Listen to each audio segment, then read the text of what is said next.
Hey, what's going on, everybody? Appreciate you tuning in. We are back with another episode of the On the Ball podcast, and we were going to be in for a interesting night. Got a lot of topics to discuss. Last week we did the watch along. We definitely appreciate all coming through for that one. Trust me, we'll definitely do a lot more of them, especially during the NBA season as it goes along. But tonight we're gonna kind of go back to the old format, but you'll still have a lot of enjoyment and entertainment with it. Before we get started, you already know, joined by Brett, guarded three. I mean, look, NBA season just started. Like, I know this is your time that you love the most, but how are you doing tonight? Oh, I'm doing great. It's NBA season, NFL going on at the same time. It's my favorite time of the year. It's like Christmas to me. Yeah, I mean, not a lot better than that. I can agree with that. So we're going to discuss some NBA. There are a couple of things that are newsworthy. I mean, most of these teams, it's like the opening. It's been like a week and a half or so of the season. Not too much to really dive into. Some teams are getting off to good starts. Some are getting off to slow starts, but it's still kind of early to really try to pinpoint, whether a team is good or not. So we will kind of look at a couple of noteworthy things around the NBA, and then we'll get into our NFL, which we'll discuss the primetime games. We'll look at the rest of the schedule. We'll do a little backtrack of week 8. Talk a little about some of the big news that came out of that. So hopefully you guys are ready, and obviously we want to hear from you. So everything we talk about, put it in the chat. Love to hear from you. So let's go ahead and get into our first topic, where the Sixers, fined by the NBA. We heard the story like last week that the NBA was investigating the Joel Embiid, sitting out for a couple of games, and then it was like a week, and now I feel like the new thing is he's just out for a little bit of time. And the NBA, through their investigation, found out that I guess Embiid is out because of a left knee issue. Where the problem was, like, there's no issue with Embiid being out for that. The league had an issue with kind of the way Nick Nurse was handling it, where Nick Nurse kind of made it seem like Embiid was just out just to be out, when in fact there's actually an injury involved. So, I mean, looking at this just to start the season off already, like, is this a big deal? Not necessarily the fine itself, but the fact that Embiid is dealing with a knee injury. I mean, kinda. Like, you just don't want this to be the start of something because it seems every year he's, dealing with the new injury. It always pops up at the worst times for him. But I guess if he's going to be, banged up, you might as well rest him to start the year and make sure he's 100%.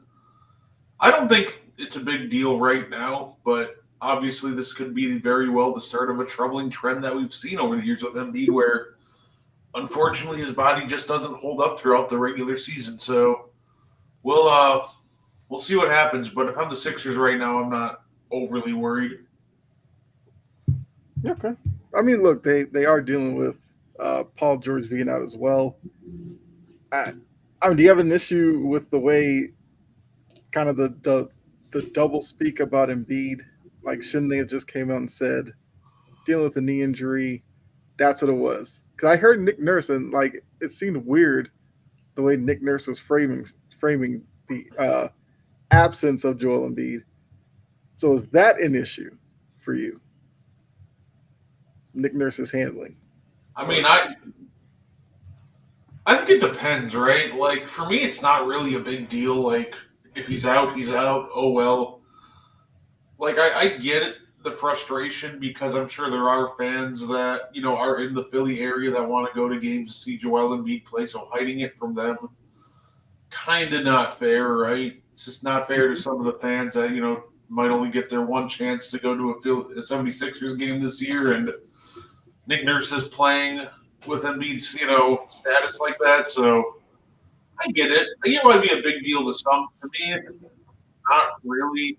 But at the same time, I'm just a Bucks fan from Milwaukee, so it doesn't really move the needle for me right now. But I completely understand why there would be outrage. Right. And look, it's obviously something that the NBA has dealt with. Fan satisfaction, the whole load management, and everything like that. The fans who do only get to go to a few games, hoping to see Embiid, and then finding out he's not going to play. I get that from that aspect. I mean, look, it's. I wonder at what point does the conversation maybe happen about him playing in the Olympics? Because we saw him in the Olympics. There were several times where he didn't look right, where he wasn't moving all that well. I mean, I guess there's no correlation necessarily that's been confirmed that that's led to what's going on now. But I mean, for Sixers fans, they have to kind of start connecting the dots and wondering, did he play in the Olympics at the detriment to the start of the NBA season? And if so, I don't know how Sixers fans would feel about that. If there's any Sixers fans listening right now or watching and want to let us know in the chat, like, how do you feel about Embiid missing the start of the regular season? I mean, we all knew it was a bad idea for him to realistically play in the Olympics, right? Mm-hmm. Like, he hasn't been able to hold up through 82 games in playoffs, so now the solution is for him to try to play even more basketball. That's never going to be good for the beginning of the season. So, in all reality, the answer to that is yes. Him playing in the Olympics was absolutely detrimental to the beginning of the 76ers season. We all knew that was coming, though, right? Like, there's no way we thought that this wasn't the end result of the Olympics. It's unfortunate, but the reality is he prioritized the gold medal over the beginning of the 76ers season. Yeah. Which is fine, but right. It all comes choice. down to the end, right? Yeah. I mean, Sixers fans would rather him sit out early in the season as opposed to later in the year. Now, if this is something that pops up every once in a while, he's in and out of the lineup, then yeah, I feel like Sixers fans might really, start getting aggravated with Joel Embiid, even though some of them I feel like might already be there with him. But look, we'll see if there's any more that comes from this. How long is Joel Embiid actually going to be out? That's going to be interesting to see as well. And once he does come back, how many games can he play? All right, let's go on to the next bit of NBA news. This one definitely hits home for me because good old Nick Wright back at it again. I mean, last year he wasn't a big believer in Boston. They won the title. He comes back this year, and now apparently he thinks the Celtics style of play is a problem for the NBA. It's basically like a remixed version of they shoot too many threes. That's kind of where he's coming from.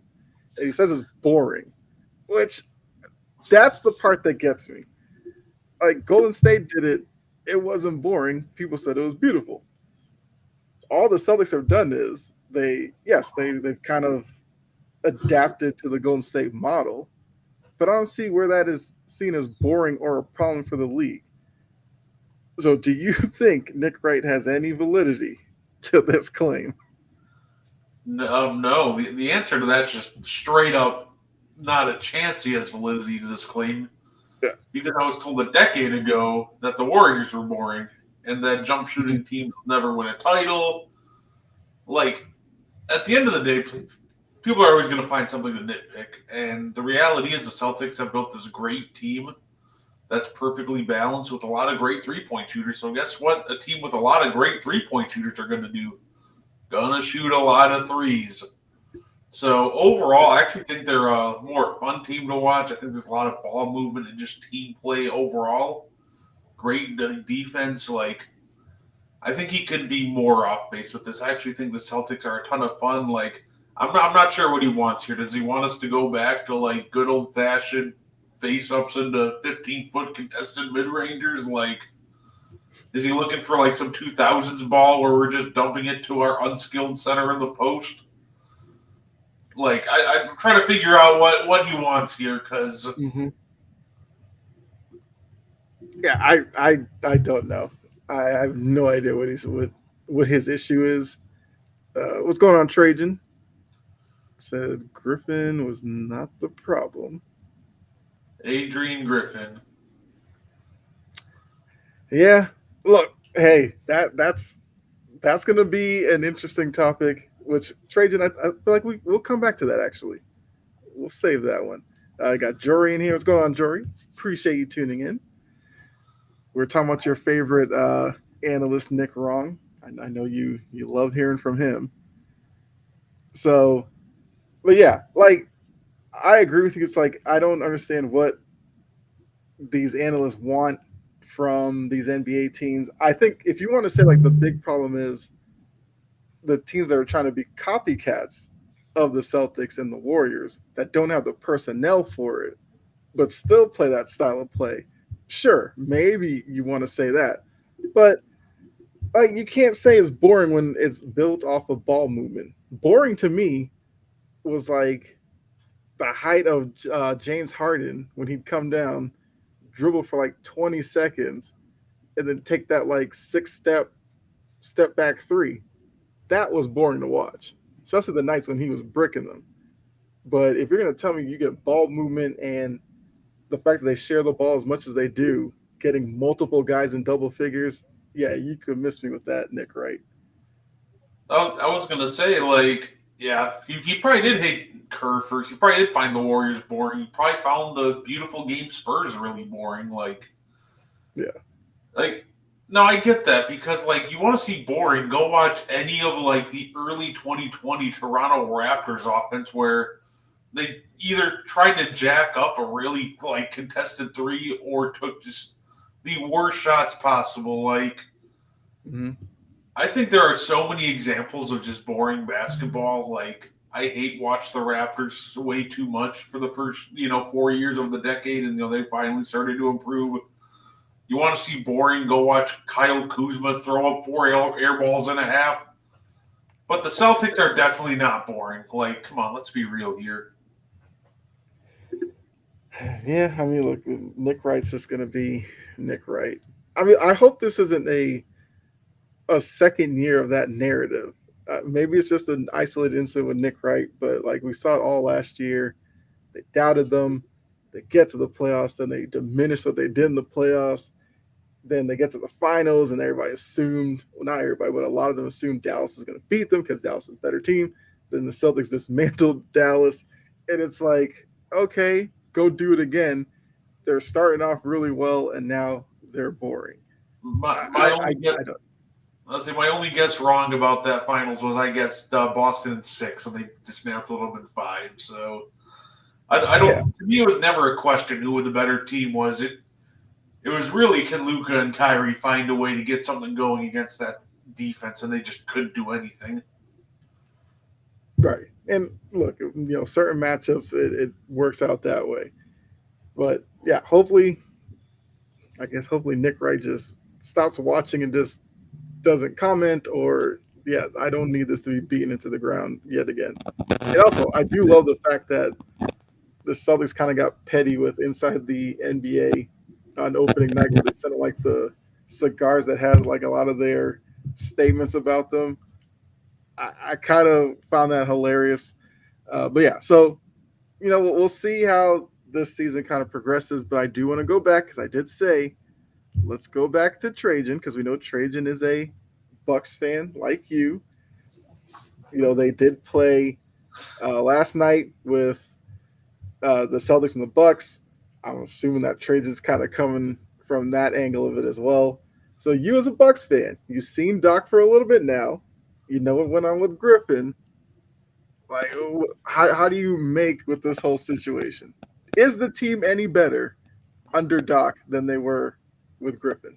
The funny part is, I thought like last night against the Celtics, we played our best basketball of the year so far, outside of the opening night.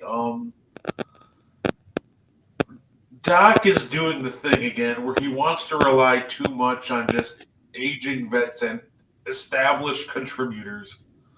And it's just killing us. Like, Bobby Portis has been awful to start the year. Like, there's no way to shape it. He has been terrible. There's no communication on defense. The energy is just bad half the time. But I have some, maybe Bobby Portis turns it around.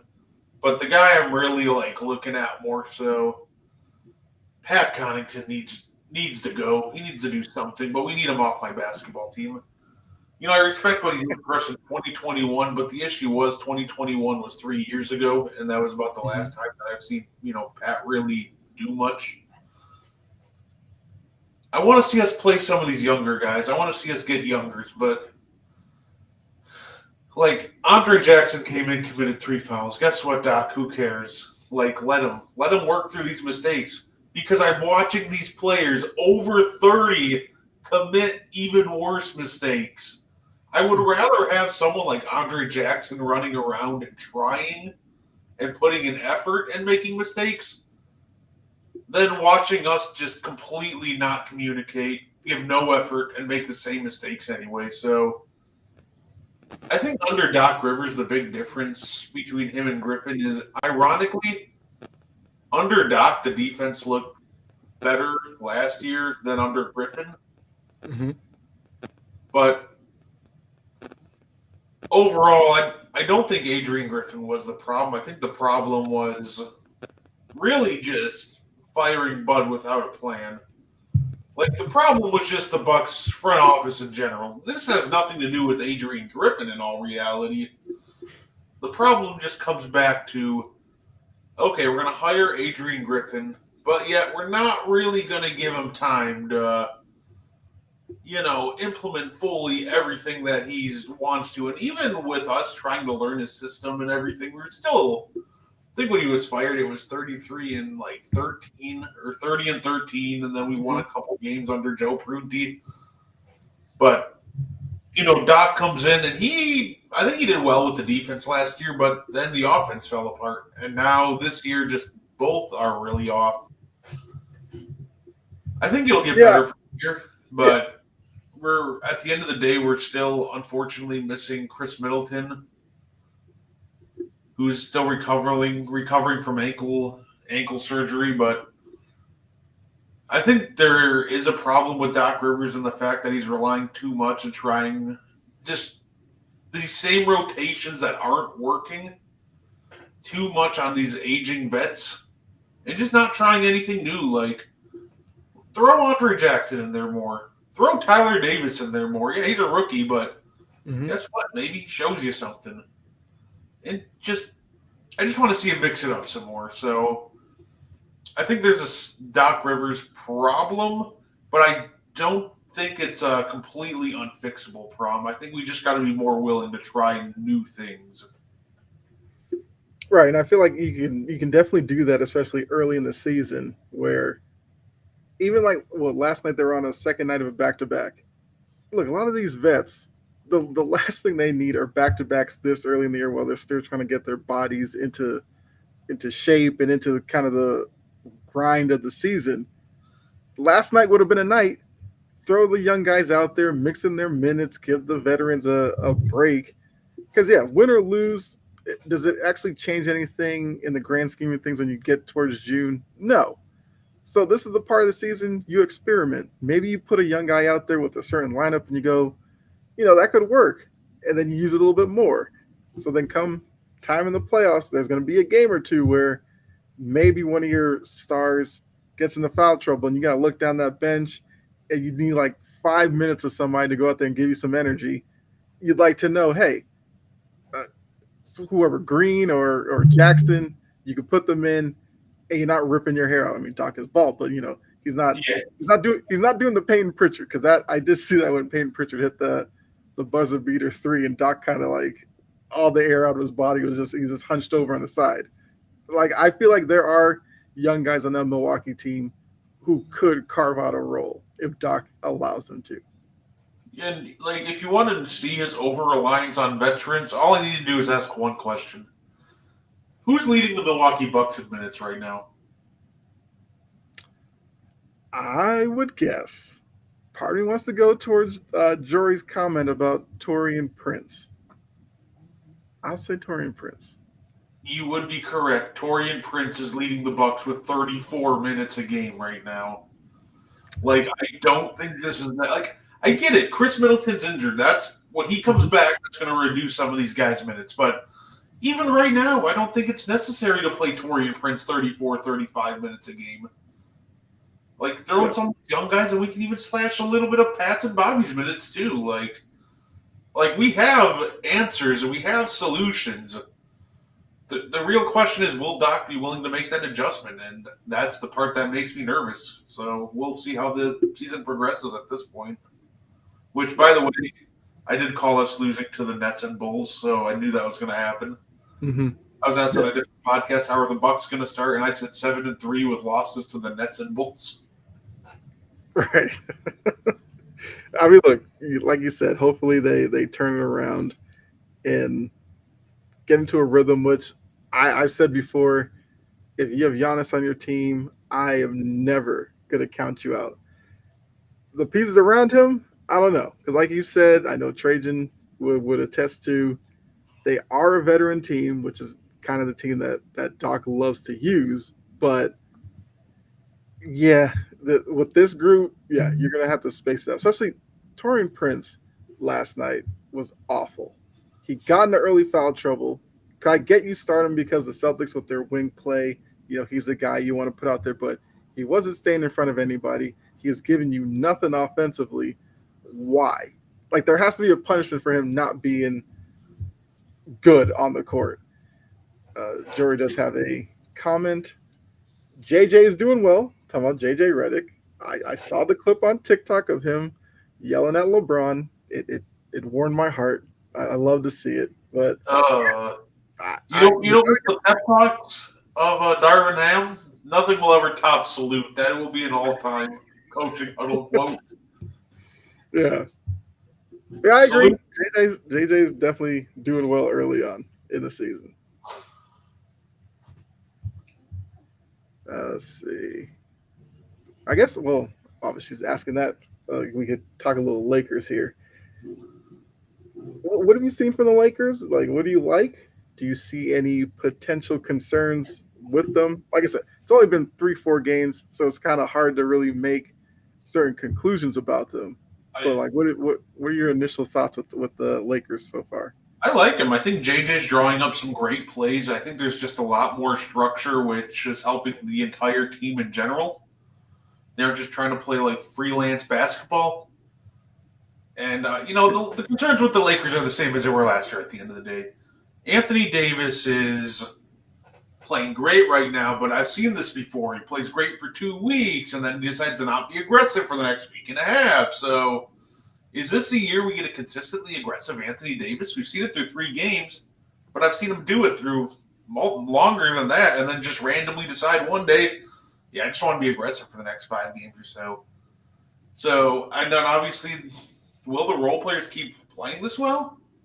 Like, they've been inconsistent, really, this entire LeBron era tenure these past couple of years with LeBron and AD. The problem really around them is when you really need them the most, D'Lo vanishes. Who are you relying outside of D'Lo, Reeves, and Jackson Hayes is playing well? I don't predict that continues, but overall, I think they're playing much better. I think they can have a chance at beating anybody. They're playing that well just from the coaching upgrade. But I do think that they still have the same question marks as the past few years. And I think these are questions that won't be answered until we get to Game 60, until we get to Game 80. It'll take us a solid 30 or so games to really see who the Lakers are. But early returns, really like what I see from them. JJ's been fantastic. Yeah. And I did have Jory's comment before about playing through AD. I love that. I feel like by doing that, that's hopefully going to keep him more locked in for longer stretches. So I agree with you. The times last year where he'd go on like a 3-4 game stretch where he's putting up like crazy, 30, 15 type numbers, and then he'll go a week where it's like 10-8. Like they need more of the dominant AD, especially with LeBron being older and working in guys like Connect and some of these other guys. Like that's going to be key. And look, it seems like I said, with that clip I saw, JJ yelling at LeBron, maybe JJ's the coach who's going to force AD to be that player because we know how skilled he is. Jory said she's done with cardio haze. But yeah, so look, we'll see how the Lakers kind of progress throughout the season. We got John in here. What's going on, John? John has a question as well. Any dark horse team so far? He knows it's still early, but he's throwing out there the Hornets or Cavs. Part of my bold predictions going into the NBA season, I have two for you. One, Charlotte Hornets and Charles Lee wins Coach of the Year because they make and win a play-in game. And the Houston Rockets. I think Ime has this team ready to take a jump. Mm-hmm. I said this before. They look good going into, the end of the year.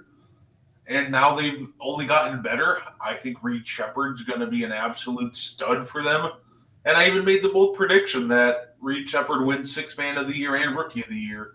So I think it's going to be the Rockets and I think it's going to be the Hornets that are your two sleeper teams. Last year, I guess the Orlando Magic. That worked out well for me. And this year, hitching my wagon to the Hornets and the Rockets. Okay. I don't think the Cavs can necessarily count as a dark horse team because they kind of were there a little bit last year. I like some parts of the Cavs. There's still, for me, the question of Donovan Mitchell being your lead guy in the playoffs and whether or not he's able to get you there. But I like kind of how the Cavs play. Their season is going to depend on the development and the expansion of Mobley's offensive game. Like if he can do what I saw a little bit in the playoffs last year where he, knocked down some threes, he created his own offense, then yeah, Cleveland's a team that can be there and make some noise in the playoffs. Hornets, only because I'm not a big LaMelo Ball guy. I just don't know if I can buy into Charlotte right now. They could prove me wrong, but yeah, I can't. I just can't with Charlotte. Let's see. Jory also said, glad they got the Bronny thing out the way. Send him back to the G League. Yeah, and as she also said, bye-bye. Like that whole thing. I guess we could spend like 2 minutes on that before we move on. The fact that the day after opening night, they're like, oh, he's going to go between the G League and the Lakers. It's like, so the opening night thing, him coming in at the same time with LeBron, clearly that was for the vibes, for the moment, for the analysts to be like, oh, look, it's the first time ever, which, sure, as Jory said, get it out the way right away. Now that that's done, it's got to be about Bronny's development. So you put him in the G League, you let him play 30 minutes a night, good, bad, indifferent, don't care. Just leave him there. No need to have him going back and forth just for him to sit on the bench and get the little camera moment or the mic'd up segment between he and LeBron. Leave him in the G League until he's fully ready to go and has a role with the Lakers. Then you bring him up and do whatever. That would be the only thing I would say about that. Yeah, at the end of the day, like, Bronny has talent. Before he had his heart issues, he was projected to go 17th overall in the first round.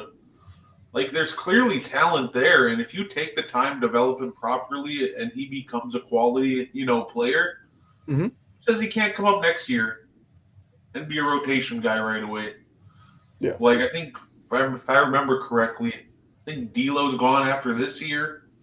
I don't think he has long left on his contract, so who says that Bronny can't step up for them even as early as next year and be a legitimate rotation piece? I don't want to put that on him because he might still be a couple of years away from being an NBA caliber player, but I think that's the right call. Put him in the G League, focus on his development, and I think that Bronny NBA minutes, like, consistently could be coming sooner rather than later. Okay. Let's see. John, I guess, wants to throw the Magic head coach in as Coach of the Year possibility.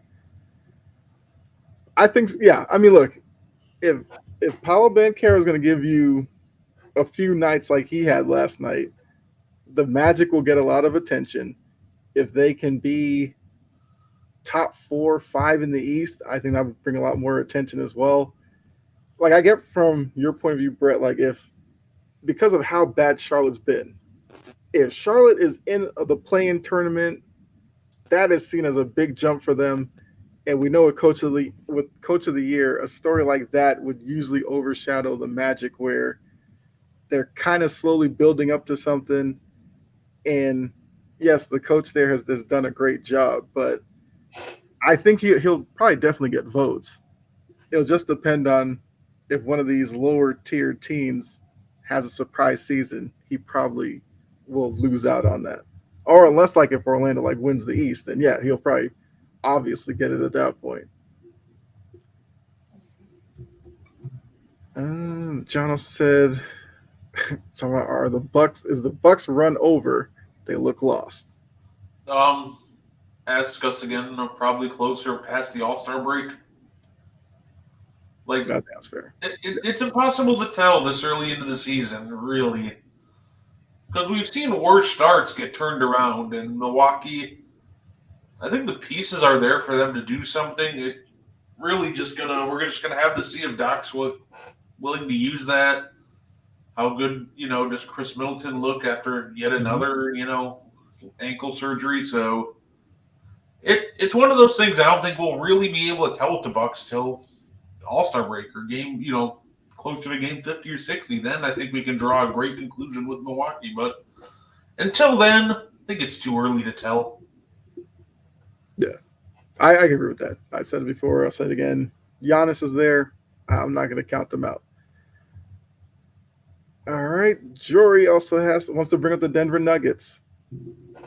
The Nuggets look old, missing a piece or something. And then what's with Murray? Oh, Murray's just been off since the playoffs. Like let's be real. He was terrible in the playoffs. And the counter argument of he had 2 game winners doesn't sit well considering him playing well for like 6 minutes out of the entire playoffs. Doesn't change the fact that he was terrible in the playoffs. He was terrible in the Olympics. Like, I'm not sure what's up with him. I'm not sure if it's mental. I'm not sure what's going on. If he's just, on a cold streak. He's got plenty of time to turn it around. But yeah, if I'm the Denver Nuggets, I might be a little concerned because now I know it's only 3 games into the regular season, but this has been going on longer than that. Like he kind of slowed down in the end of March of last year. He picked it up for about 5 games in April, and then he completely fell off a cliff in the playoffs. So it will be interesting. And then of course there's the whole non-Jokic minutes, and that's really what's wrong with the Nuggets. Yep. The non-Jokic minutes are maybe the worst I've ever seen. They are brutal. And that's saying a lot. Like, Christian Braun was, he got moved to the starting lineup. That's one less bench piece. Deron Holmes tore an ACL.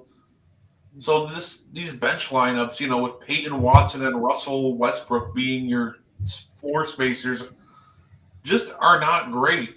I watched the Thunder completely nuke those offenses by putting Chet Holmgren on Russ and just camping him in the paint.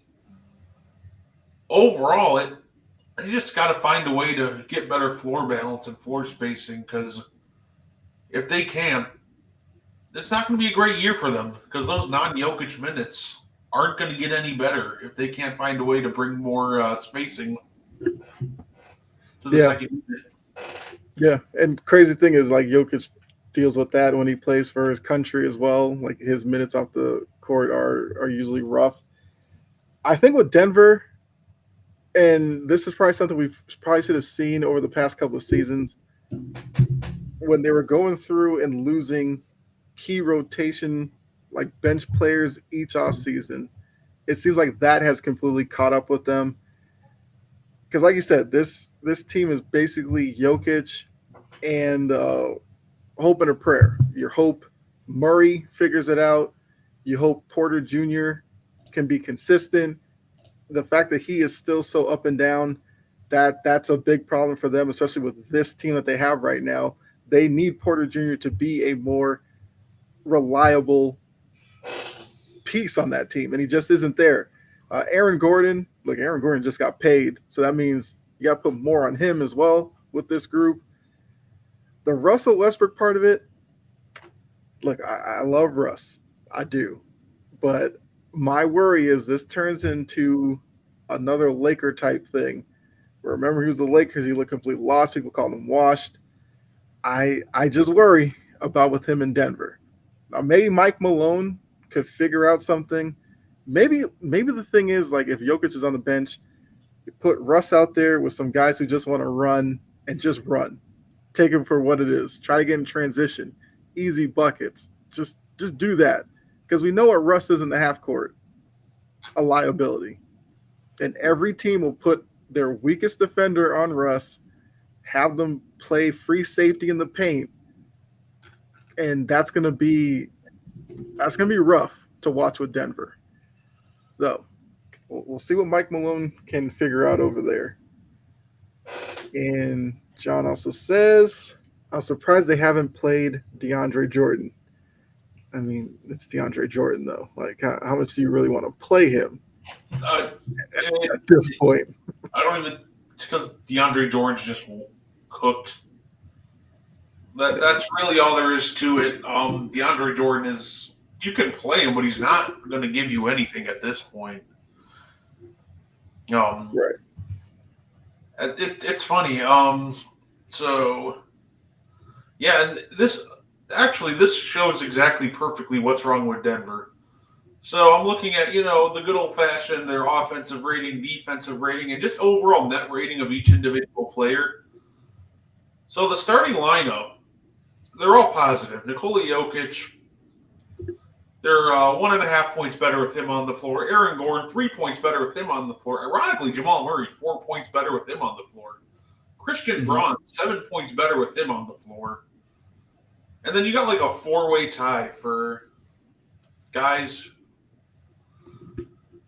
players who are just at a 0 net rating, but this is where it gets ugly. Michael Porter Jr., the only starter in negatives, he's a -4 on the year. They're 4 points worse with him in the game.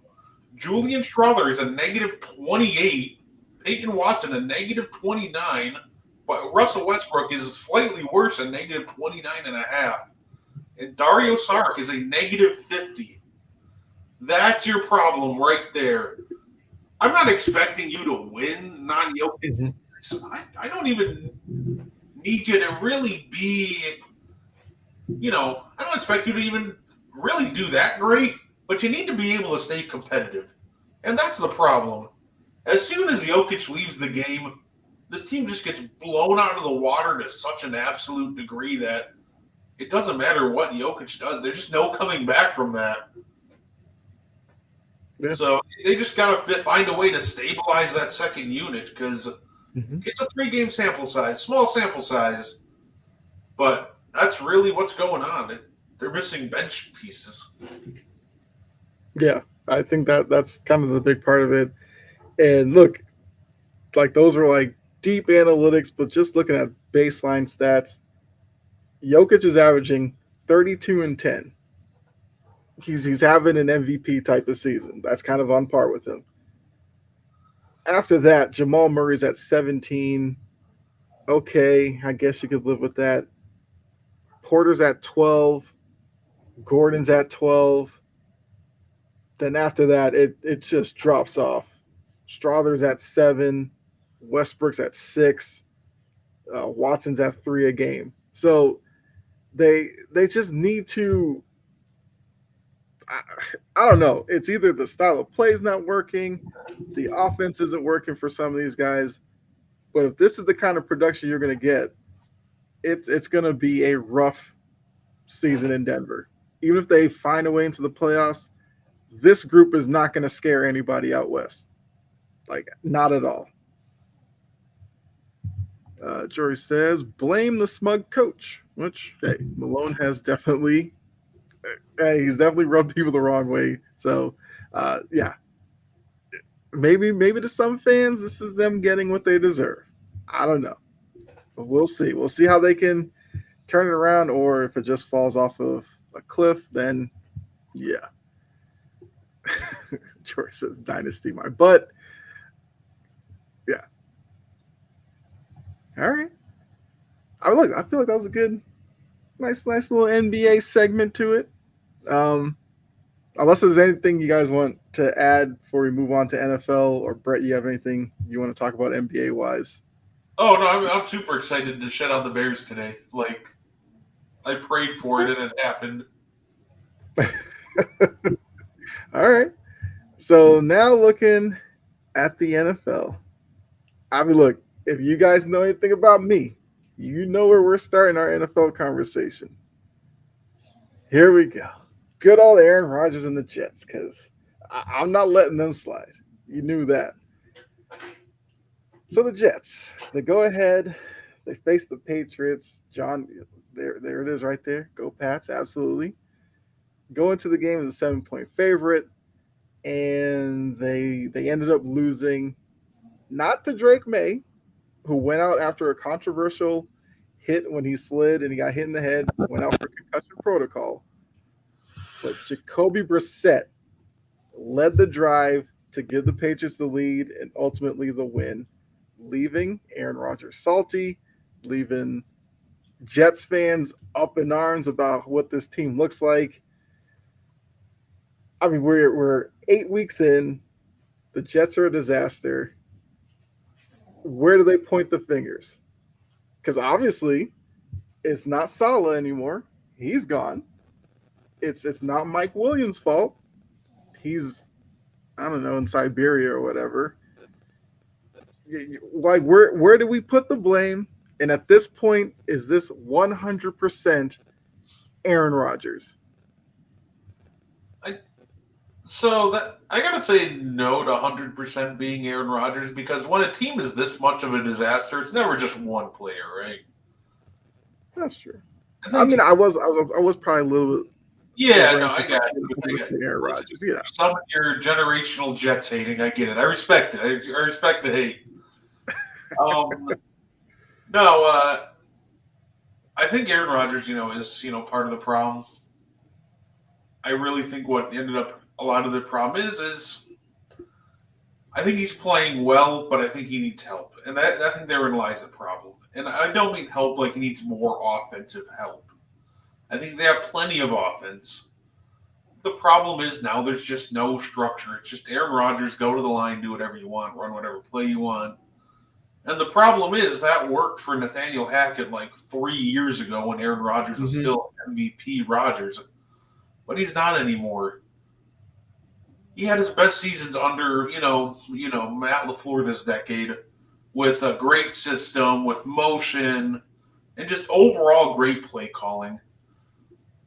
I think Matt LaFleur really, helped mask some of, Rodgers, aging with his offense.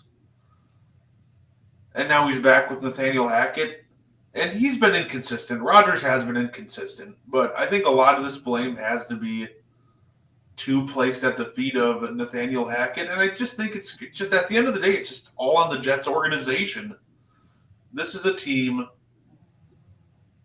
that had to draw a line, I think, with Rodgers. Okay, you want to bring in some of your friends, great. I think some of them, your friends, can still produce. Allen Lazard can still produce, for example.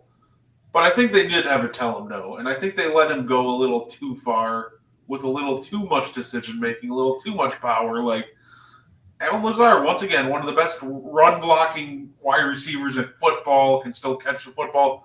Bring him in. You want to bring in Nathaniel Hackett, who's an absolutely terrible offensive coordinator? No, keep him home. You want to bring in Randall Cobb? Awesome. You know what? He's a great veteran presence for the locker room. I think at the end of the day, it's really just a complete organizational failure on the absolute Jets. And I think really it's unfortunate because I was wrong. I'll be the first to admit I was wrong on the Jets. I thought they were going to have a great year, and it just hasn't happened. And it's just an organizational failure in general. That I agree with. I think and this kind of goes to when you look at cities like Boston, New York, LA, cities with multiple teams. There's that fight for attention.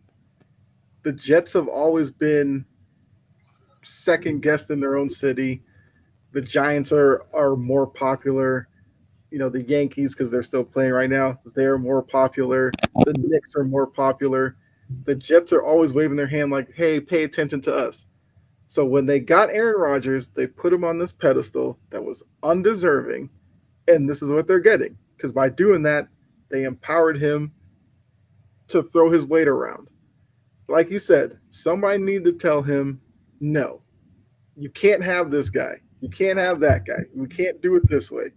Run the ball more. Use Breece Hall. Like all that kind of stuff. It's almost to the point now. They need to treat Aaron Rodgers like almost like Peyton when he was with Denver. Obviously, Peyton had the injuries that kind of diminished his ability, but he was just along for the ride then. This Aaron Rodgers is acting like he's still that guy, which he's not. And then when they lose, he's doing the same stuff by, playing with the media to call people out. It's like, bro, you are in no position to call anybody out. Like, you aren't playing well. I mean, you sat there and had Drake May, a rookie, and Jacoby Brissett lead an offense that's supposed to be like terrible, and you couldn't beat them. You've now lost to Drake May, Jacoby Brissett, Bo Nix, Sam Darnold. Like, come on, man. I know you're not playing against them, obviously, at the same time on the field, but you got to win those matchups. I don't care. If you're Aaron Rodgers, if you're that guy that the media likes to say, it's been a disaster. So, I guess the main question, which I probably should have led with, are the Jets the biggest disappointment in the league this year?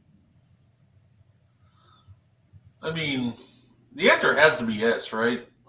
This is a team that they had, like, even myself thought they were Super Bowl contenders. I picked them to be there this year. I'm not ashamed to admit it. I was wrong. I'll be the first to admit I was wrong on that. Mm-hmm. But then they come out and they do this, which, at the end of the day, it's unfortunate, but hopefully they learned their lesson. Rodgers can say that, he didn't have, he didn't bring friends with him. He didn't have any input in their these choices, but let me put it this way. I highly doubt the Jets went into the last offseason and said, you know what we need? Billy Turner and Tim Boyle. They were not looking in that direction at all. I promise you. Hey, Adrian Amos has looked terrible for the last year and a half. Yeah, bring him in. Like, that had a lot of these moves had Rodgers written all over it. And it's just, at the end of the day, I think the only way you can sum it up is dysfunctional franchise being dysfunctional. Yeah, that's definitely true, John. If the Yankees were in the World Series, a lot more people in New York would be, upset with the Jets. When they get it, Aaron Judge is taking all the attention off Rodgers. You're good. Yeah. That's it. 140. You're good. When they get attention, then what happens? Yep. They have Hassan Reddick. Like, that's been added to this pot of dysfunction because now that he's actually on the field, he didn't even play that well. And now he and Belichick I guess he has an issue with Belichick. We know Belichick doesn't care anything about Hassan Reddick. But, yeah, I mean, Reddick, what have you done? Belichick's done a lot in this league. Like, you need to have several seats. And Jets' main problem is no run game.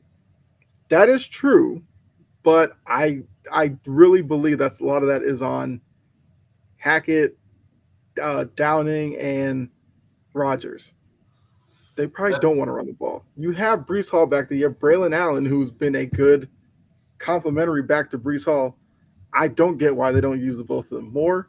Use them in the screen game a little bit more. That's what I'm saying. Like, the same way Denver dialed it back with Peyton Manning and just allowed him to facilitate a little bit, that's what New York needs to do with Aaron Rodgers.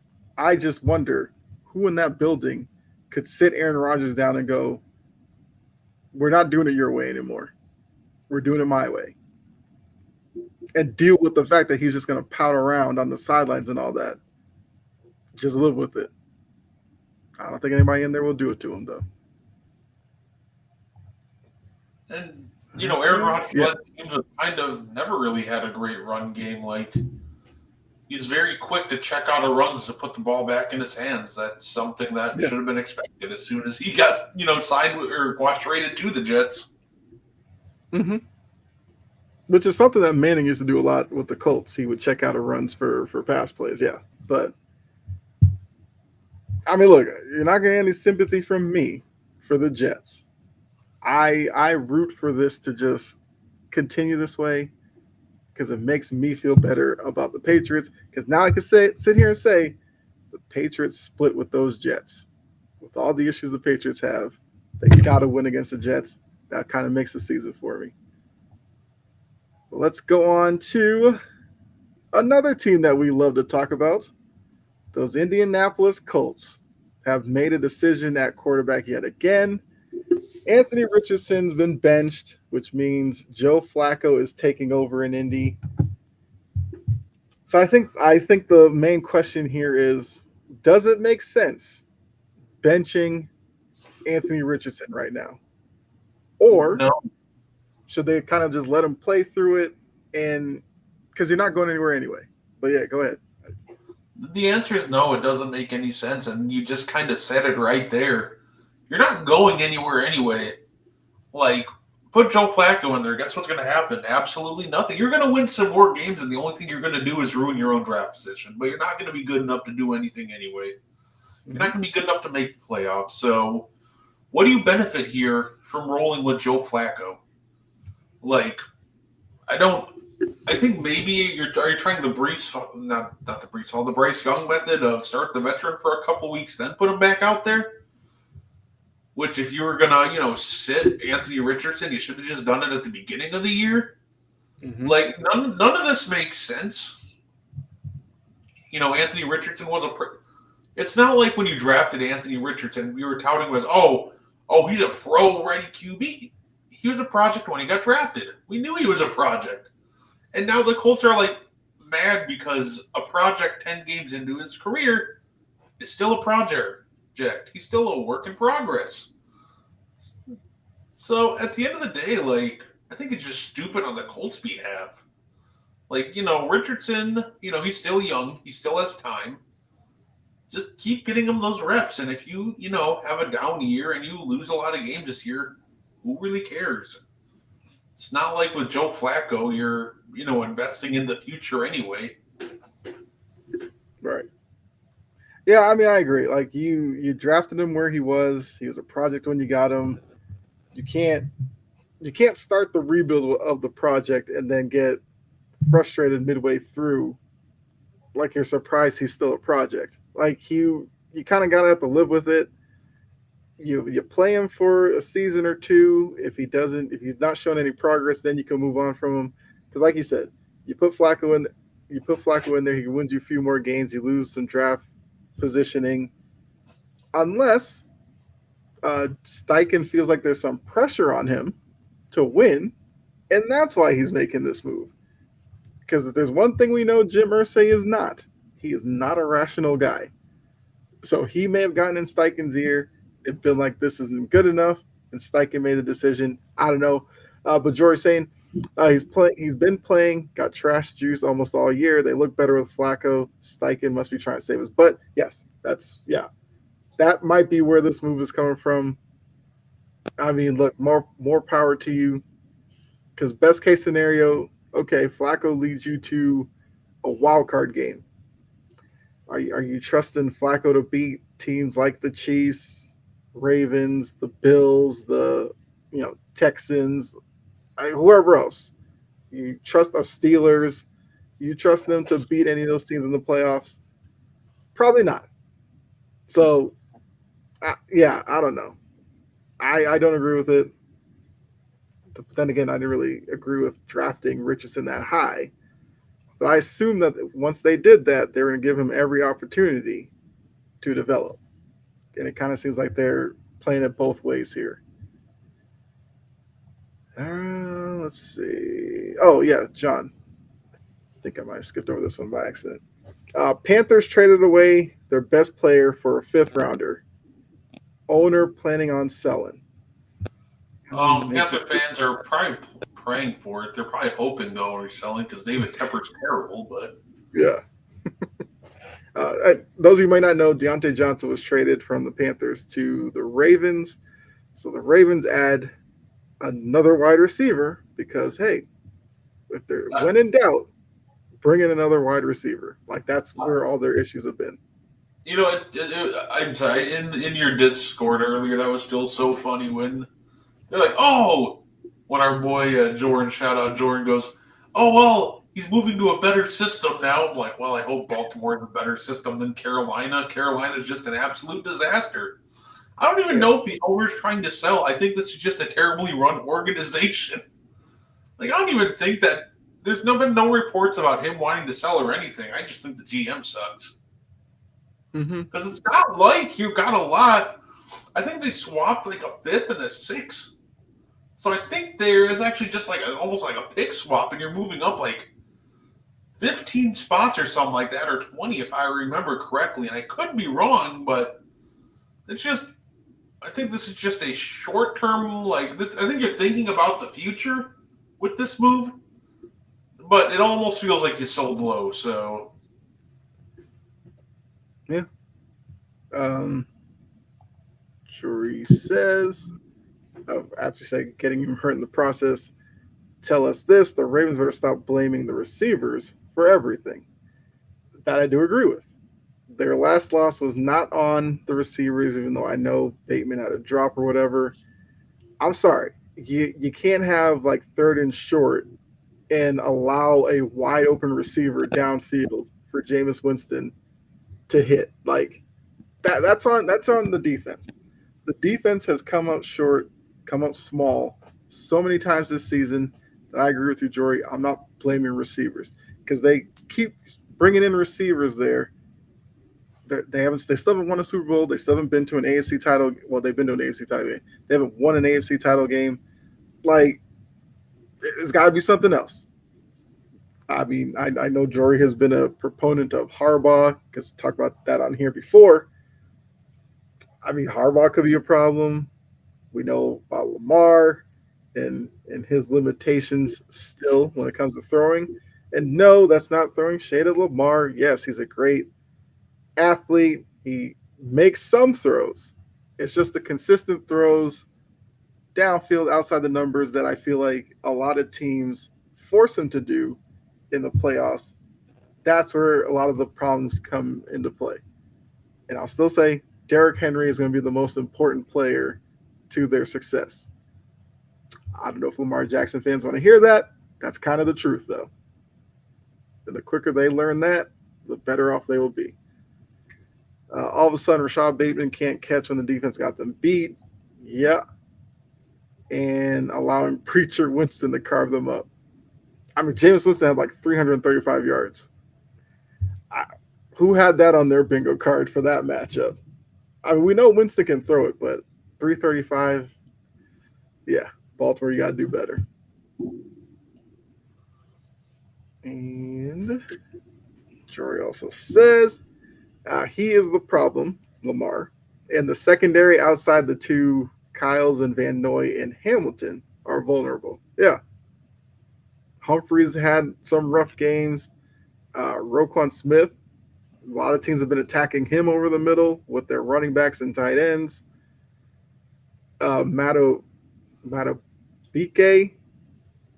where's he been? He had double-digit sacks last season, got paid. He has like 2 or 3 sacks now. So yeah, a lot of downgrades on that defense that's going on, and that's why they've lost some of these games. Oh, he has in Harbaugh. Sorry, I said he has in Lamar, but okay. I mean, Harbaugh's been there for a while. At some point, pressure needs to be put on him. Okay, let's go. All right, let's get into picks now. I will say, as a little bit of a tease here, a couple of us had a really good week. One, if you want to guess who that one is, let's just say it's the person talking right now. Did not have the best week. Brett, you and Dylan had really good weeks. So let me bring this up really quickly. Say shout You out to on the my chat? Go say ahead. shout out to my Matt Eberflus still being an idiot take, looking like freaking wine after this past week. I was Right. told like, oh, Hard Knocks, he looks changed. Like, who calls a fullback dive with the backup center on the 1 yard line?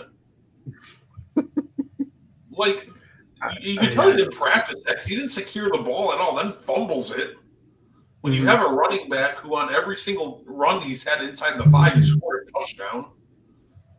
Yeah. Like, and then of course, shout out to my favorite player of the week, Tyreek Stevenson.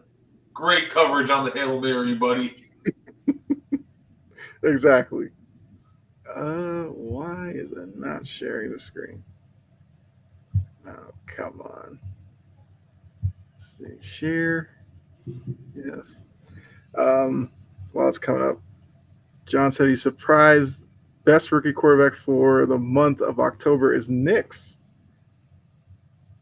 First in passing touchdowns, TD interception ratio, passing yards, rushing touchdowns, and wins. Bo Nix is definitely playing, I think, a lot better than a lot of us thought. I definitely will give him credit for that. And let's see. All right. So the screen's not going to share. Great. The Yankees are going to get swept. Kyle, I know that breaks your heart. Oh, I might shed a tear for New York. As George said, Freeman homer again. That's MVP right there. If the Jets want to be in the hot house, they should switch with the Yankees, who are currently 2-0 to the Dodgers. It's okay, New York. You still have the Jets and Giants. And Buffalo. At least you have Buffalo. There you go. Yeah. New Yorkers don't even claim Buffalo, though. So, no, they don't. They don't get that. Freeman homer again. Yeah, like I said, I mean, look, if they win tonight, he's overwhelmingly going to be the MVP of the World Series. Question and the look, I know we normally don't talk about baseball in here, but the funny part is the Dodgers are basically treating this like a throwaway game. They put like a bullpen arm out on the mound to start, and if they win this, it's going to be hilarious. I said before, get the brooms out. I don't see a lot of fight in the Yankees team, but still plenty of game to go. All right, so I don't know. For some reason, the screen won't share, but I'll let you know that Brett, you got Rams +3, Niners -4, Steelers -6.5, Commanders +1.5. Once again, Commanders are like a lock to cover. The one pick you missed, Packers -4.5. Oh, yeah. You know what? I mean, they won by a field goal, but yeah, 4 in 1 week, you'll take that. Dylan had a similar week where missed with the Vikings -3, got the Niners -4, Steelers -6.5. He got the Lions -11, and Eagles +2.5, which that Eagles game really shocked me as well. So 4 in 1 for him. I, on the other hand, I lost with the Vikings -3. I got the Steelers and the Niners. Those are the 2 wins. Look, I'm going to say this now. I think it's the second time I picked the Ravens for my pick. They failed miserably. I'm done picking the Ravens because I had Ravens -9. They obviously lost. I had the Seahawks +3, and the Bills rolled them. So, yeah. So I will say, Ravens, I'm not picking them. I'm done picking them. All right. So, let's see. We do have primetime games to get into as I try to figure out why the screen won't share. But I will say to start off with, we have Texans traveling to New York to face Aaron Rodgers and the Jets. What might be the most surprising part is the Jets are a 2-point favorite against the Texans. I gotta believe part of that is I think Thursday Night Football home team has won most weeks, so maybe that's what it is. But I mean, yeah, how are you seeing this one playing out with the Jets as a 2-point favorite? I'm going to pick the Texans to cover. I feel like I don't need to really explain why. But I just watched Jacoby Brissett, carve this defense up, and like a half of Drake May still did really well. Mm-hmm. And even without Stephon Diggs, who's out for the year with the torn ACL, I think Nico Collins is still out. I think even just Tank Dell is enough. I think Tank Dell is, no offense to your receiver room, but I think Tank Dell would easily be the best receiver in there. So give me the Texans. All right. I'll take the Texans as well. I mean, I just came off saying I'm rooting for the Jets to complete bottom out. I'm not going to pick them to turn it around this week. So yeah, I'll take the Texans as well. I don't know. I was shocked that they were a 2-point dog, especially with what we know what's going on with the Jets. Jory does say Houston is gettable. I can That's agree true. with that. I just don't know if the Jets are that team to do it. The issue Next is up, the Jets are very good. right, right. Houston's gettable. The Jets are really gettable. Next up, we have the Colts. I mean, once again, another team we talked about tonight, heading up to Minnesota to face the Vikings. This would be Sunday Night Football, which how the Colts get on Sunday Night Football, but that's neither here nor there. Who And would the thought this Vikings was a are. good prime time game? I'm sorry. I have no idea. I don't know where this one came from on the schedule. I guess they were rooting for Anthony Richardson to look a little better. Who knows? But Colts travel to Minnesota to face the Vikings. The Vikings are a 5-point favorite. Who are you picking in this one? I think the Vikings win, but I'm actually going to pick the Colts to cover. I think Joe Flacco is actually like the perfect caliber of quarterback to really stress this Vikings defense. Mm-hmm. The issue with playing the exotic coverage and the things that the Vikings do is they ask their linebackers and corners to cover a lot of ground. So like a quick, decisive gunslinger kind of will give them fits. You saw it in the second half of the Packer game where they jumped out 28-0, but then Jordan Love just started dicing them up, especially in that fourth quarter, throwing 3 touchdowns. Matthew Stafford, I believe, diced them up too. Mm-hmm. And now I think Joe Flacco, strong-armed, quick decision maker. I think he does the same. I think he makes this a closer game than it should be, but I think the Vikings hold on. But, give me the Colts to cover. Okay. I mean, look, it's inevitable that Flacco plays better than Richardson, so they should have a better chance. I would take the Vikings. I think Flores in the defense will show out well. I think Sam Darnold will play well also. I mean, the 5 points doesn't necessarily scare me too much. So I'll take them for sure. Let's see. All right. I was trying to see if there was a reason why the screen share is not working. All right. Either way, we'll just make it happen. Monday Night Football. This one's an interesting matchup. Probably looked a lot better a couple of weeks ago, but you have the Bucks with Baker Mayfield heading up to Arrowhead to face the Chiefs. The Chiefs are an 8.5-point favorite. We know the Chiefs are undefeated. It hasn't been a masterpiece every week, but they're undefeated. So, can Baker and the Bucks give them their first loss, or do you have the Chiefs covering? The 8.5 kind of scares me, but I actually think the Chiefs will Mm-hmm. cover it. I'm going to pick the Chiefs to cover, and I think the issue really comes back down to the Buccaneers are out of receivers. They're not going to have a passing attack to lean on. And Yeah. the Buccaneers have never been a strong, run team. This is not a team that strength is going to be the run game, but I think this is an ugly blowout that the Chiefs win. I think this would have been more of a game, obviously, if, the Buccaneers receivers didn't all injure their legs, but unfortunately they did, and I think this Monday Night Football game is going to be really ugly.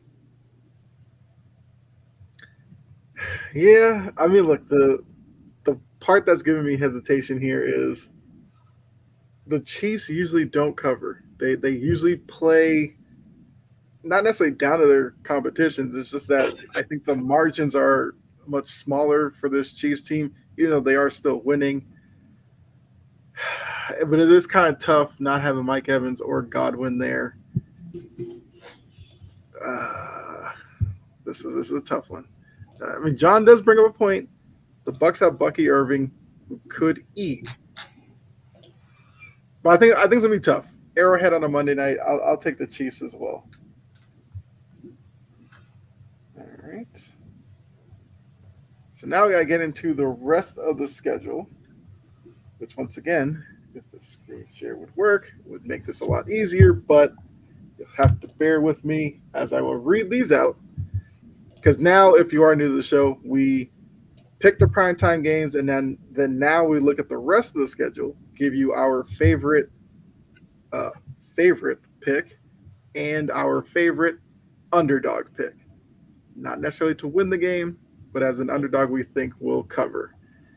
I see John has thrown in a couple of picks himself. He has given me the Rams to cover and win over the Seahawks. Okay. Oh yeah, oh god. Even Bucky Irving is questionable for this game, so Yeah. but Yeah. this is actually really like hilarious once you read it, because it's the Buccaneers might be running out Jalen McMillan, Trey Palmer, and Sterling Shepard as their three receivers for this game. Yeah. I mean, that kind of does play into Baker Mayfield's hand. Baker Mayfield loves the underdog role. So I think it might be interesting, but yeah, I'll take the Chiefs. Yeah. If it was in Tampa Bay, maybe, but going to Arrowhead, I think that's a tough ask for them. All right, so here are the rest of the picks. Once again, if you are just coming in, the screen share is not working right now, so bear with me as I read these matchups off. So you got Cowboys at the Falcons, with the Falcons as a 2.5-point favorite. The Dolphins traveling to Orchard Park to face the Bills. Bills are the 6-point favorite in that matchup. The Raiders are traveling to Cincinnati to face Burrow and the Bengals. The Bengals are a 7.5-point favorite in that matchup. The Chargers going on the road to Cleveland. The Chargers are a 1.5-point favorite on the road there. As John mentioned, you got Pats Titans this week, which obviously Jory's in the chat, big Titans fan. So it's going to be an interesting week for the both of us. The Titans are a 3.5-point home favorite in that matchup. The Commanders are a 3.5-point road favorite heading up to New York to face the Giants. The Saints are a touchdown favorite heading to Carolina facing the Panthers. The Broncos are traveling to Baltimore to face the Ravens. The Ravens are a 9.5-point favorite. The Jags face the Eagles in Philly. The Eagles are a 7.5-point favorite. Bears Cardinals, interesting matchup. Caleb Williams versus Kyler Murray. The Cardinals are a 1-point home favorite. The Lions are a 3.5-point road favorite over your Packers in Green Bay. And the Rams, 1.5-point favorite over the Seahawks. Game is up in Seattle with the 12th man. Two teams on a bye this week. You have the 6-2 Steelers and the 4-4 Niners. Like I said, that's definitely a lot to go through. So if there is a matchup that you need me to read the spread on, once again, let me know. But who are you picking for your favorite and your underdog for the week? I'm gonna go with for my. You know what? So it's really tough, right? Dude is a Titans fan. Make it stop, please.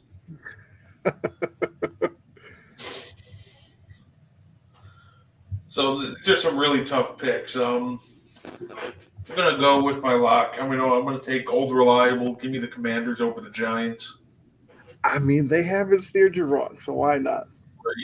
Let's go to the well one more time. And you know what?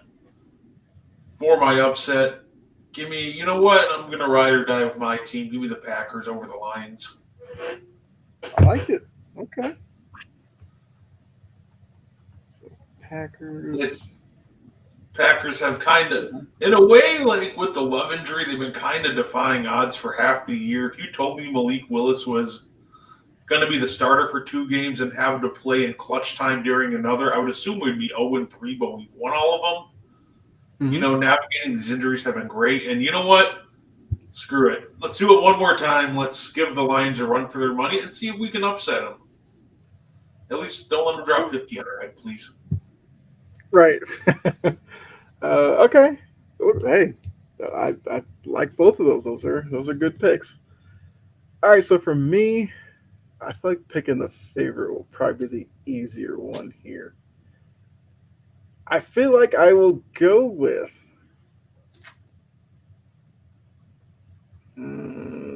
I want to go Bills -6 over the Dolphins. Only thing is, the Bills are so Jekyll and Hyde. That would be the random game that Tua goes off, Tyreek Hill's running all around, and Josh Allen struggles. It is a divisional game, so I think Josh Allen will be locked in. He'll be ready to go. So I'll take the Bills -6.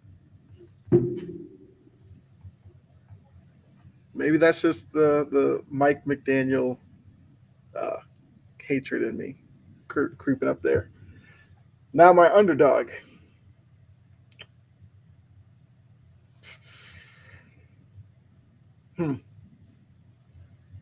Like Bears +1 would seem like an easy one, but that team could be mentally damaged after losing on a Hail Mary like that. Jags, I mean, as bad as the Eagles have been, I can't trust the Jags in that one. I'm not going to. Could the Broncos make it interesting against the Ravens?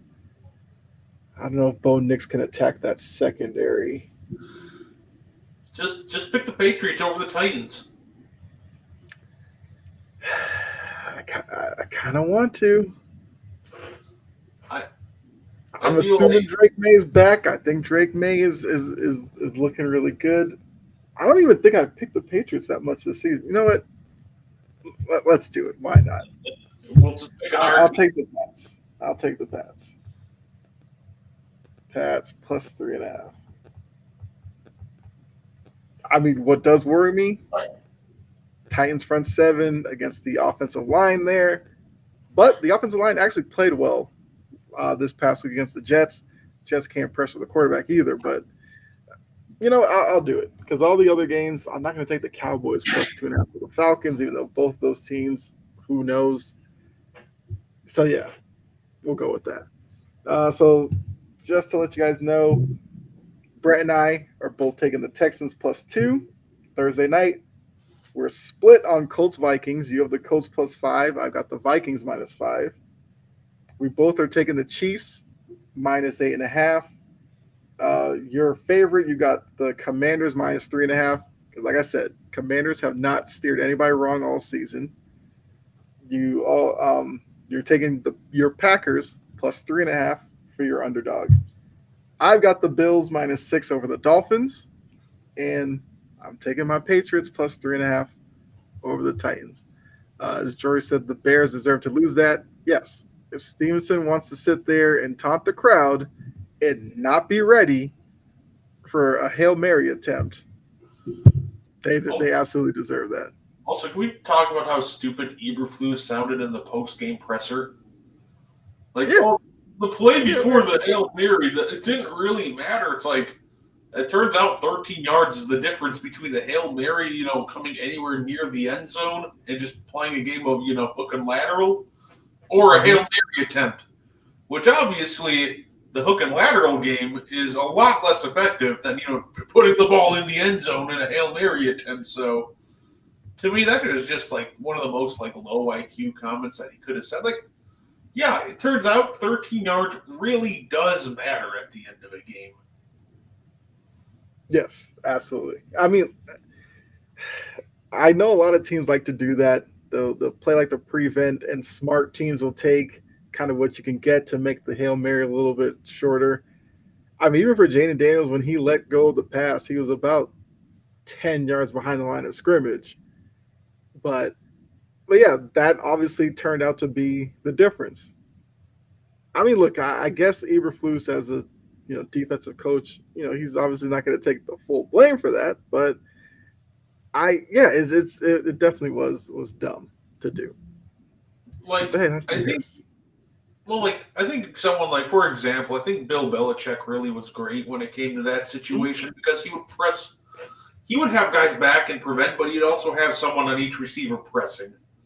That way, Right. that out of bounds throw's tough. You have to take a second to beat the press, and of course that gives a second. Maybe your pass rush gets the sack, but I think this idea of just playing 20 yards off with 10 seconds to go or whatever, it's just stupid. Like why would you even risk it and give them a chance? I think teams have to be. I'm not saying send the house on a zero blitz, but I think that would be a little more aggressive and start getting people up at the line in those situations. Make the play before the Hail Mary difficult, and don't just give up 3 yards. Yes, and what you're saying about Belichick is definitely true in some other coaches. If they're going to throw to the sideline, yes, you kind of give them that throw, but force them to throw it over somebody at least. Because yes, at best they make a good throw, you get the catch, whatever. But I mean, at worst for that team, maybe it's an overthrow, it's out of bounds, it's an underthrow, you get a pick out of it. But yeah, doing what the Bears did and just basically saying, "Hey, if you want it, go ahead and take it." Yeah. I never liked that kind of defense. I guess as we wind it up here, Jory's saying would not hear from her until Christmas, which I guess is if the Patriots win. Okay. I think Obviously, she's you don't saying, want that, Jory. I think she's saying if the Titans lost a game like that. If the Oh, Titans lost yeah, on a Hail okay. Mary like that. I completely read that wrong. Listen, I mean that is kind of a rough way to lose. The Packers have lost in some really stupid ways, but it really hasn't been on a blunder like that. Like we've given up a couple of onside kicks. I still get PTSD if you simply say NFC Championship game 2014. But we've done things like that. But I still can't taunting the crowd before that in the middle of the play. Like that is just the most insane thing I may have ever seen. Yeah. I'm just imagining. Like he was the one who tipped it up in the air. Tipped it up. Kyle, you know what? Like, I would hate to be I'd hate to be him and watching film. Imagine if he had like Bill Belichick as a coach that happened, and then you had to watch film with him. You wouldn't see him on the field for 2 months. But I look. I feel like now I'll probably be tuning into Bears Cardinals just to see if Stevenson plays. I would like to see if that game comes down to a scenario like that. Will Eberflus treat it differently? If there is a Hail Mary attempt, will the Bears know what to actually do this time? It's really unfortunate with him because this is almost deja vu to the Marcus Williams situation, right? When he gave up the big play, the Minnesota Miracle to Stephon Diggs, because Marcus Williams was having a great year, but everybody remembered him for that one play. And I really think that he's having a good year. He's one of the Bears' better, cover corners in Stevenson. The issue is now everybody's just going to remember him for that one play. This is just the Marcus Williams situation all over again. Yeah. I mean, yeah, it really is. And especially for a young team like that, talking about the Bears once again, you got to see how they can bounce back from it. Will they let it kind of snowball for a couple of weeks? Or if they go up against the Cardinals and blow them out and rebound, that might say a lot about that team in general. So we'll definitely see. We've lost championship games on onside kicks, allowing 107-year-old Kurt Warner to escape the pocket. Lost games giving the ball to Aaron Rodgers after picking off Tom Brady twice. Like, we haven't had that. We got ran over by Colin Kaepernick for 183 yards. I think we've lost a game in just every single way besides that. So honestly, that's probably next. With the way this defense is playing, it's probably next. Yeah, absolutely. Uh, let's see. I was trying to think. What's the worst probably playoff loss for me as a Patriots fan? It would probably just be the Super Bowl, right, against the Eagles. Yeah, Like well, getting five. the What was it, like Giants 500, one. say The 500 Giants one. The Giants one's yards rough. off Brady and still not able to finish it. Yeah, especially that was to Nick Foles. But the two to Eli Manning. I mean, I especially the year they were trying to get the perfect season. That one crushed me. Losing it the way that they did, but I mean, it happens. Like every fan base has those games that just gut you to the core on losses like that. But yeah, it's kind of all I got for you. You know, I mean, that's all we have for you. Another great show. Brett, got anything you want to say before you get out of here? Go ahead.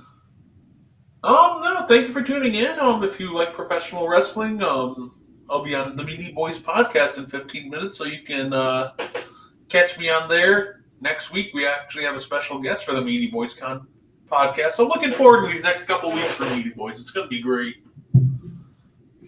Okay. Yeah, nice. I mean, look, I said every week, wrestling is definitely in a spot that is out there in the forefront and people are enjoying the product. I mean, I saw what Motor City Machine Guns won tag championships. Like, yeah, that's awesome. Love to that's see a it for tag them. team you haven't heard from in a while. But yeah, it's just like that kind of stuff. Yeah. George, so yeah, like Brett said. One. Oh, which Giants? Oh, yeah. I mean, okay. I guess we'll see which one was worse. So you had the. I feel like Tyree it's the season. Like, I think it's the one where they're trying to go for the perfect season. That one was the rough one. Like and obviously, that's the one that's the one that's going to get Eli Manning into the Hall of Fame. Which Eli Manning is a. I mean, I love Eli Manning now. Him on the Manning cast, love him. As a Giants quarterback, hated him. I like Eli. Careers. I respect Eli Manning for what he's done, but I think those two Super Bowls have put him into conversations that he shouldn't be in. Absolutely. Like when people are like, "Oh, who's better, him or Aaron Rodgers?" Like, what are you talking? What are we doing here? That was a conversation. Like, what? Like, we'll just throw him into conversations randomly with like top 10 quarterbacks of all time. Like I can legitimately ask who's better, Eli Manning or Phillip Rivers, and the answer just might be Phillip Rivers or Matt Ryan, or like I'm taking Matt Ryan all day. Right, like I think he's like closer to that tier of quarterback than the tier that people like to try to put him in, and that's not a bad thing. I think guys like Matt Ryan and Phillip Rivers could very well end up making it into the Hall of Fame, or are going to get their numbers retired by their teams. Worst case scenario. Mm-hmm. I said it. If Eli Manning gets in, I don't hear any argument against Matt Ryan. Matt Ryan needs to be in. And Phillip Rivers. Because Phillip Rivers, I know he didn't win like the big game with the Chargers or anything like that, but he had some pretty good playoff performances. So he took Brady to the limit on a torn ACL. That game, I had a lot of respect for Phillip Rivers during that game. And I have no doubt that if they made it to the Super Bowl, then Phillip Rivers would have played that game too on a torn ACL. Absolutely. Yeah. John said Big Ben had 2 also. He's way above Eli.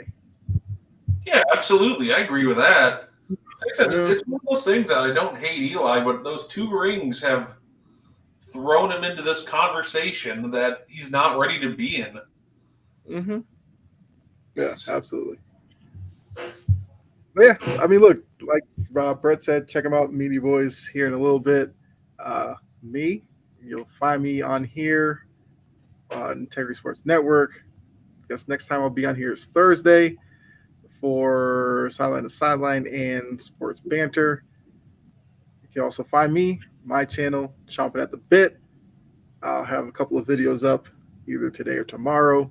Make sure you show Meaty Boy some love with Brett and show my channel some love as well. I guess as we are out of here, Jory has one last comment. Off the wall Giants fans with the Eli Manning did beat Brady twice. I hate that argument. That's why the Giants are on my list of teams I just cannot stand. So does that mean Nick Foles better than Tom Brady confirmed? Eagles fans don't bring that one up. I mean, Eagles fans would kind of say like, "Ah, Nick Foles beat you," but they don't have the balls to be like, "Oh, Nick Foles better." No, Giants fans will absolutely try to troll Patriots fans and think Eli Manning is whatever. All right, appreciate all of you in the chat. Definitely was a great night, all because of you guys. Love the interaction. Make sure you guys come back next Tuesday, 7:00. Some more interaction. Love that. More NBA, NFL. Hey, we'll see. Do the wheels continue to fall off in New York? And if they do, we will talk about Aaron Rodgers once again on here. And obviously, as we're talking as well, yes, Jory as well. You'll find me, like I said, Thursday on here, and Friday, Jory and I have Passion and Precision. So make sure you check us both out there as well. Great show. We feel like you'll enjoy it. So, like I said, see me here Thursday and Friday. But yeah, enjoy the rest of your night. Enjoy the games. I saw that Yankees fans trying to cheat. Mookie Betts had a fly ball and a fan reached over, like way over to grab it. This isn't Derek Jeter. You don't get away with that anymore. As a Red Sox fan, finish the job, Dodgers. Sweep those Yankees. But we're out of here. Be safe. Enjoy the rest of your night, and we'll see you next week.